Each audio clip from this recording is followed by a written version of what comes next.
할렐루야. 하나님께서 오늘도 우리에게 귀한 새로운 하루 또 화요일을 허락하셨습니다. 우리 하루의 첫 시작 찬송가 484장 내 맘의 주여 소망 되소서 우리 함께 찬양하도록 하겠습니다.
세상의 영광 다 모여도 언제나 주님은 나의 기여 주님만 내 맘에 계시오니 영원한 주님 참 귀하셔라 영원한 주님 내 승리의 주 하늘의 기쁨을 주옵소서 어떠한 고난이 닥쳐와도 만유의 주여 소망 되소서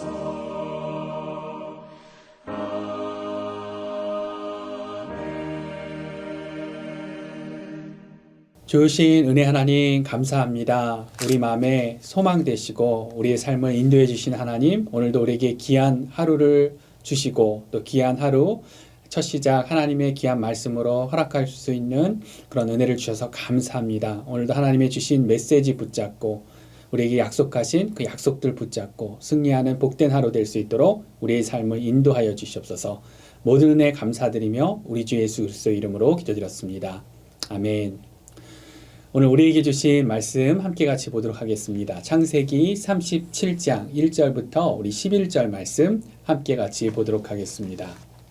야곱이 가나안 땅 곧 그의 아버지가 거류하던 땅에 거주하였으니 야곱의 족보는 이러하니라. 요셉이 17세의 소년으로서 그의 형들과 함께 양을 칠 때에 그의 아버지 아내들 비라와 실바의 아들들과 더불어 함께 있었더니 그가 그들의 잘못을 아버지에게 말하더라. 요셉은 노년에 얻은 아들이므로 이스라엘이 여러 아들들보다 그를 더 사랑함으로 그를 위하여 채색옷을 지었더니 그의 형들이 아버지가 형들보다 그를 더 사랑함을 보고 그를 미워하여 그에게 편안하게 말할 수 없었더라. 요셉이 꿈을 꾸고 자기 형들에게 말하매 그들이 그를 더욱 미워하였더라. 요셉이 그들에게 이르되 청하건대 내가 꾼 꿈을 들으시오. 우리가 밭에서 곡식단을 묶더니 내 단은 일어서고 당신들의 단은 내 단을 둘러서서 절하더이다. 그의 형들이 그에게 이르되 내가 참으로 우리의 왕이 되겠느냐 참으로 우리를 다스리게 되겠느냐 하고 그의 꿈과 그의 말로 말미암아 그를 더욱 미워하더니 요셉이 다시 꿈을 꾸고 그의 형들에게 말하여 이르되 내가 또 꿈을 꾼즉 해와 달과 11별이 내게 절하더이다 하니라. 그가 그의 꿈을 아버지와 형들에게 말하매 아버지가 그를 꾸짖고 그에게 이르되 내가 꾼 꿈이 무엇이냐? 나와 내 어머니와 내 형들이 참으로 가서 땅에 엎드려 내게 절하겠느냐? 그의 형들은 시기하되 그의 아버지는 그 말을 간직해 두었더라. 아멘. 오늘 우리에게 주신 하나님의 귀한 말씀입니다. 어제 창세기 36장의 말씀, 에서의 후손 에돔의 그 족보에 이어서 오늘부터는 창세기 4대 족장 아브라함, 이삭, 야곱, 그리고 마지막 족장에 해당되는 요셉의 이야기가 이어집니다. 신학자마다 약간 다를 수 있지만 지금으로부터 이 시대가 거의 3900년, 그러니까 4000년 전 요셉의 이야기. 너무나 오래된 그러한 이야기지만 지금 우리가 겪고 있는 삶의 내용들과 비교해 보면 큰 차이가 없는 것이죠. 그래서 성경의 인물들의 이야기면 성경의 인물들이니까 그들 삶 가운데 평안, 기쁨, 어떤 만족함, 감사, 사랑, 소망 이런 것만 있으면 좋겠는데 그러나 그들도 어떠한 자입니까? 마찬가지로 불순종으로 에덴에서 추방된 똑같은 우리 인간들의 이야기. 그렇기 때문에 그들의 삶을 보면 좋은 것만 있는 것이 아니죠. 하나님의 백성들이라고 하는 자들의 삶을 봐도 지금 우리가 겪고 있는 모든 종류의 고통과 아픔들이 다 있는 것을 우리가 말씀을 통해 보게 됩니다. 그래서 병들고 나이 들고 똑같이 연약해지고 인생의 마지막에는 죽음이 있고 또 무엇보다 우리 삶 가운데 우리의 죄성들, 우리에게 보여지는 우리가 갖고 있는 죄성들이 우리만 있는 것이 아니라 그들에게도 다 보여주죠. 그래서 미움, 시기, 질투, 경쟁, 속임수. 그렇기 때문에 결국 말씀을 통해 4000년 전이나 지금이나 우리의 인생의 구원이 왜 필요한지, 복음이 왜 중요한지를 우리가 알게 되는 것입니다. 오늘 이야기의 주인공, 우리가 잘 아는 요셉의 이야기. 그래서 이러한 요셉에 대해서 예수님의 모형이다. 예수님을 예표하는 그런 삶이 보여진다라고도 요셉의 삶을 갖고 그렇게 이야기합니다.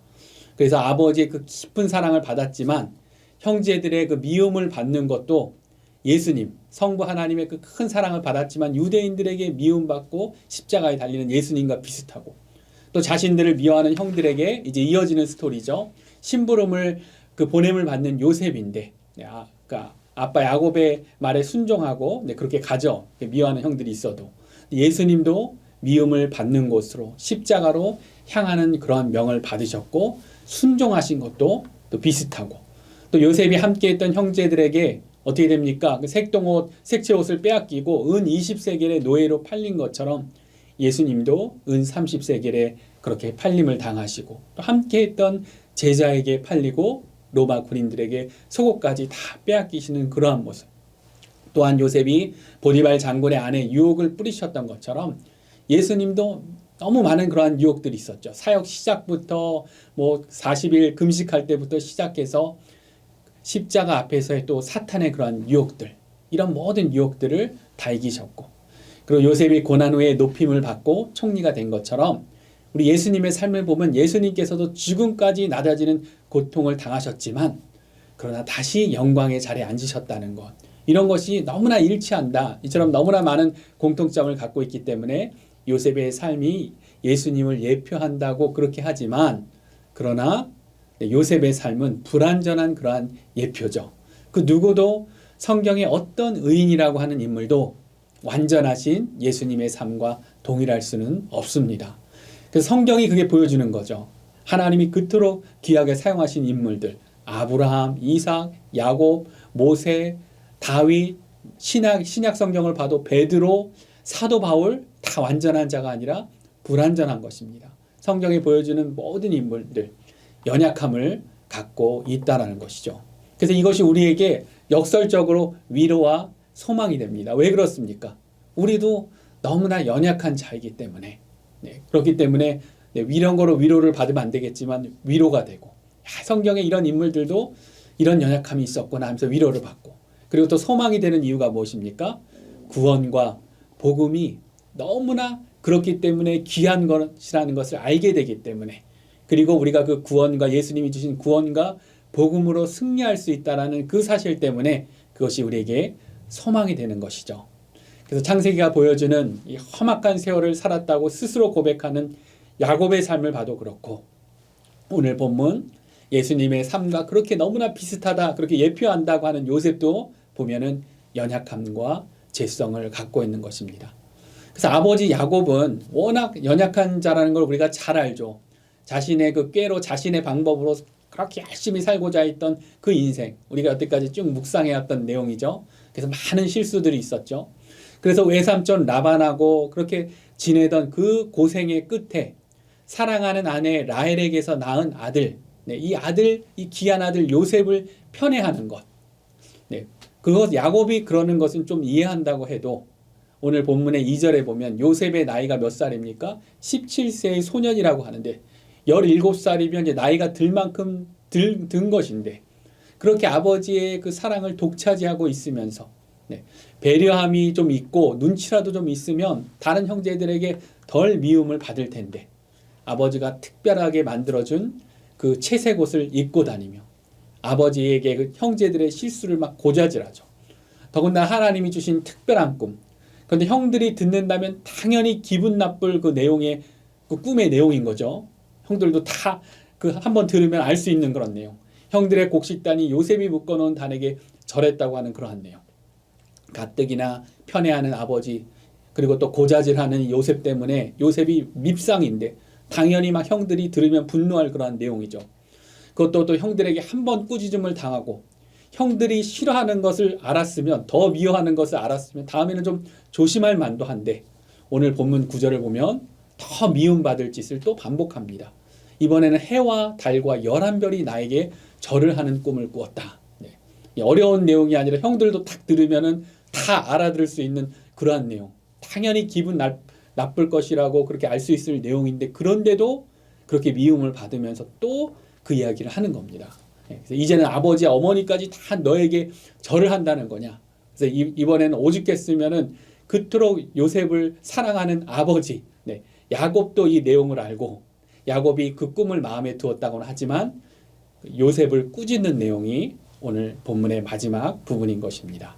그래서 4,000년 전 족장 시대나 지금 우리가 살아가는 이 시대나 똑같이 우리 인간의 연약함과 죄성들이 서로 얽혀 있는 것을 오늘 스토리를 통해 보게 됩니다.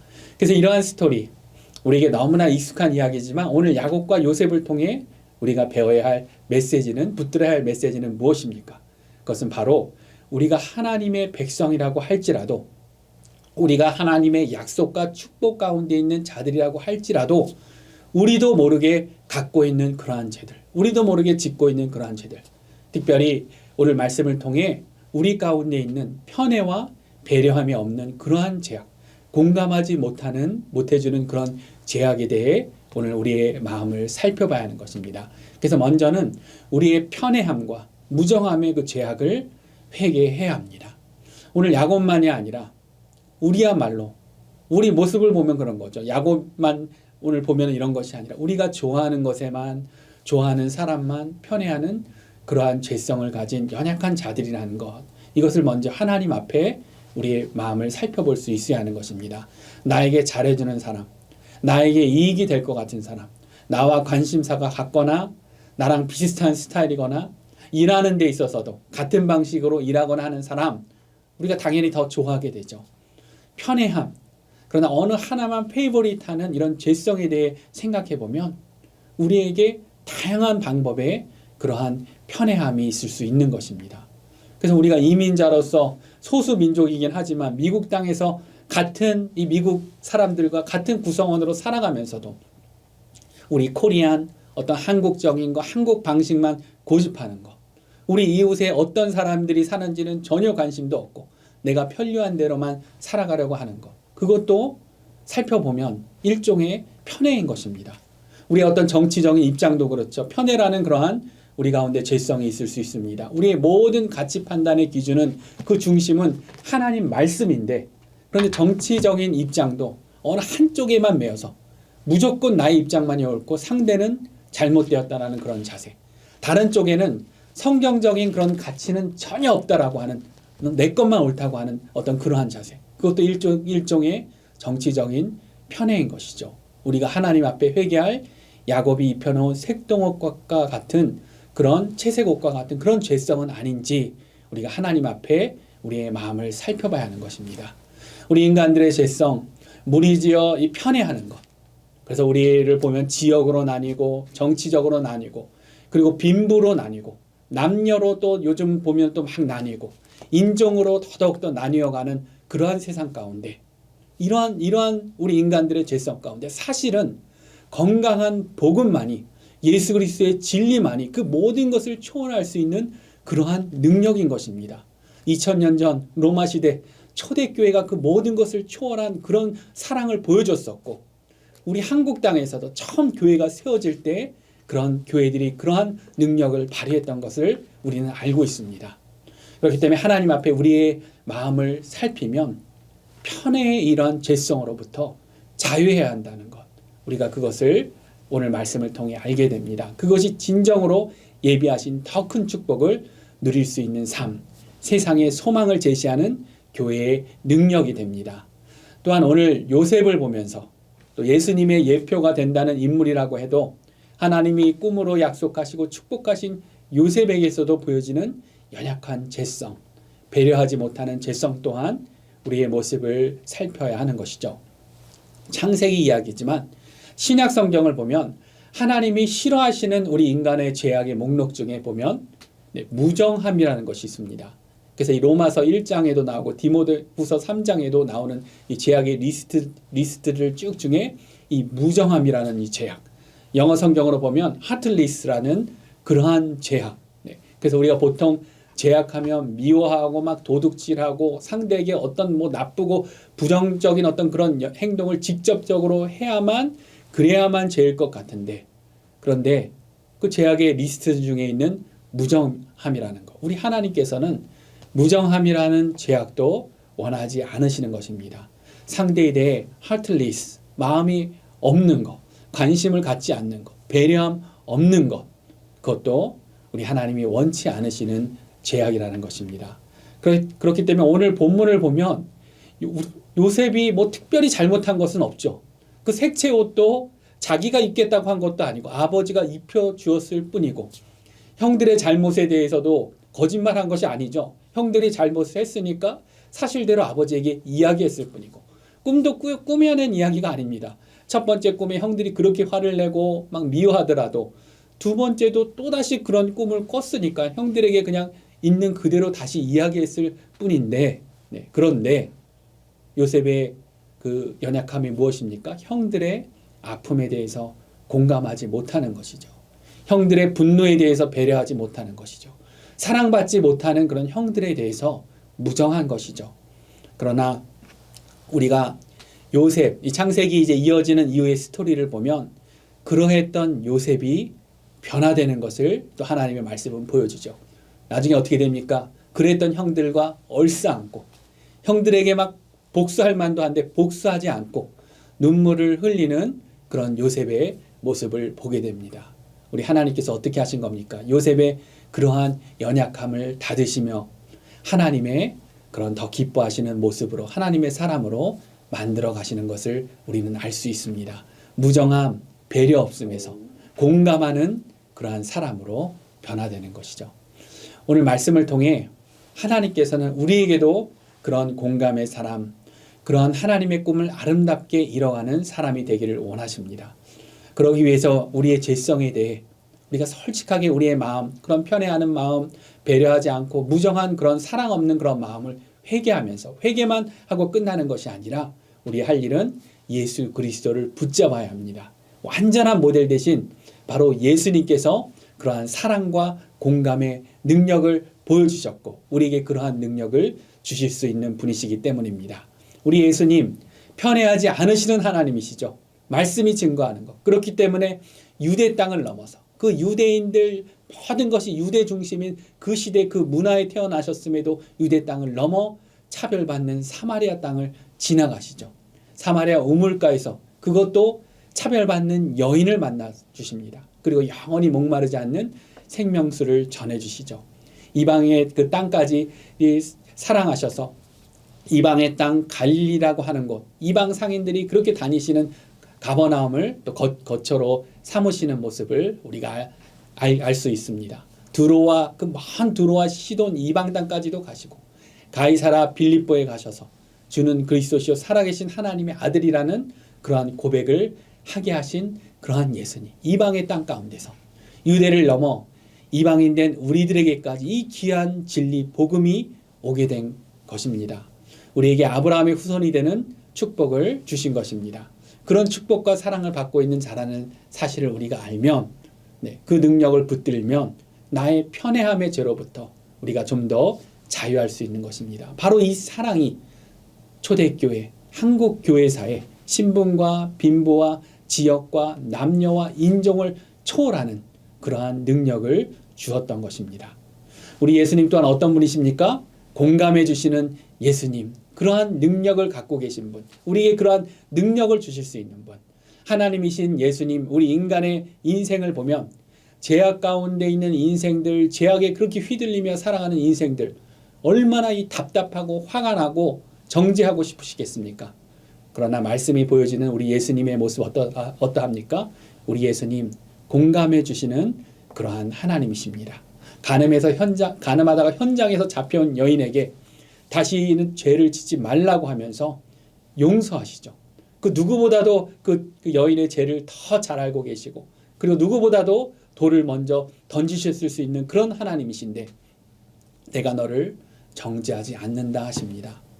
죽었던 나사로를 그냥 하나님의 그 살리는 능력으로 살리시면 되는데 우리 예수님 눈물을 흘리시는 예수님이셨습니다. 우리의 고통과 슬픔에 공감해 주시는 하나님이신 것입니다. 우리가 이러한 예수님의 사랑과 공감의 능력을 붙잡을 때 우리의 편애함, 우리의 무정함의 죄로부터 우리는 자유할 수 있습니다. 하나님이 우리를 야곱 같은 편애라는 죄로부터 돌이키기를 원하시는 이유, 무정함의 죄로부터 요셉을 변화시킨 것처럼 우리도 공감하는 그러한 사람이 되길 원하시는 이유, 그것은 다른 것이 아니라 그러한 죄로 인해 고통받지 말고 우리 스스로 고통 가운데 있지 말고 예비하신 진정한 은혜와 축복을 누리는 복된 삶이 되라는 것입니다. 그렇기 때문에 우리 마음속에 있는 편애함과 무정함을 회개하면서 예수님의 사랑의 능력으로 더욱더 우리 하나님이 예배하신 그러한 축복된 삶을 누리시는 저와 여러분들 되시기를 우리 주 예수님의 이름으로 축원합니다. 우리 함께 같이 기도하도록 하겠습니다. 좋으신 은혜 하나님 감사합니다. 오늘 야곱의 삶을 통해 또 요셉의 삶을 통해 정말 불완전한 우리의 죄성들을 볼 수 있게 해주셔서 감사합니다. 이러한 죄성들 정말 예수님의 사랑의 능력으로 회개하며 하나님이 주신 능력을 붙잡을 때 이러한 죄에 매여 사는 그러한 우리들이 아니라 하나님이 예비하신 더 진정한 사랑과 축복과 은혜를 누리는 복된 삶 될 수 있도록 우리의 삶 가운데 역사하여 주시옵소서. 편애하지 않는 그러한 하나님, 우리에게 진정한 사랑을 알게 해주신 하나님이셔서 감사합니다. 우리의 모든 고통과 아픔 외면하지 않으시고 공감하시고 함께 눈물 흘려주시는 하나님이셔서 너무나 감사합니다. 그러한 사랑으로 우리도 또한 살게 하여 주시옵소서. 모르는 애 감사드리며 우리 주 예수 그리스도 이름으로 기도드렸습니다. 아멘. 오늘도 말씀으로 승리하시는 복된 하루 되십시오. 계속해서 기도하면서 또 오늘 하루를 주님께 드리도록 하겠습니다.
주여